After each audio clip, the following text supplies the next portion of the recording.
m'appelle Thomas Crestet et je suis doctorant au CRBE. L'objectif de mes recherches, ça va être de modéliser les émissions de gaz à effet de serre et notamment les émissions de protoxyde d'azote ou N2O qui vont être émises des zones humides naturelles. L'objectif de s'intéresser au N2O, c'est que c'est un des trois principaux gaz à effet de serre avec le CO2 et le méthane et que même s'il est présent en plus faible quantité que le CO2, il est 300 fois plus puissant que lui.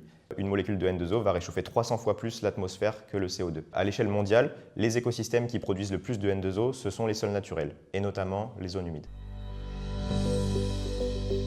Au début de ma thèse, j'ai fait une campagne de terrain dans 5 pays d'Europe, Finlande, Estonie, Belgique, Espagne et France. Je suis allé sur les sites en eux-mêmes, sur les zones humides. J'ai fait des mesures sur le terrain de N2O, CO2 et CH4. En même temps, j'ai fait des prélèvements, donc de carottes de sol et de sol déstructurés, donc des petits sachets de sol, pour aller les analyser en laboratoire.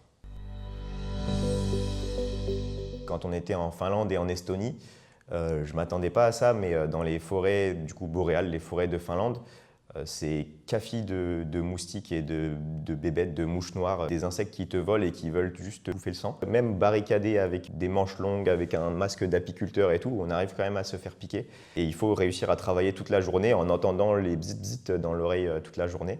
Et ça, c'est assez impressionnant, je ne m'attendais pas à ça. Donc, dans le cadre de mes expériences, j'essaye de créer une perturbation du sol pour pouvoir provoquer cette émission de N2O. Donc la perturbation, en l'occurrence, c'est un ajout de nitrate dans le sol qui va venir nourrir les microbes du sol qui vont alors émettre du N2O. Une des expériences que je fais au laboratoire, c'est quand j'amène ces carottes de sol, je vais les mettre une machine qu'on appelle les aquacosmes.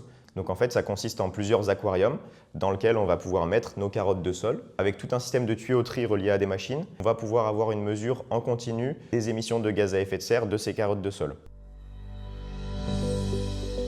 Dans toutes les zones humides qui ont été étudiées, suite à une perturbation, la réponse du sol est vraiment très différente. En Finlande et en Estonie, on a des forêts qui poussent sur des tourbières drainées et dans ces sites-là, on a observé des émissions super fortes et pour l'instant, on essaye encore de comprendre pourquoi.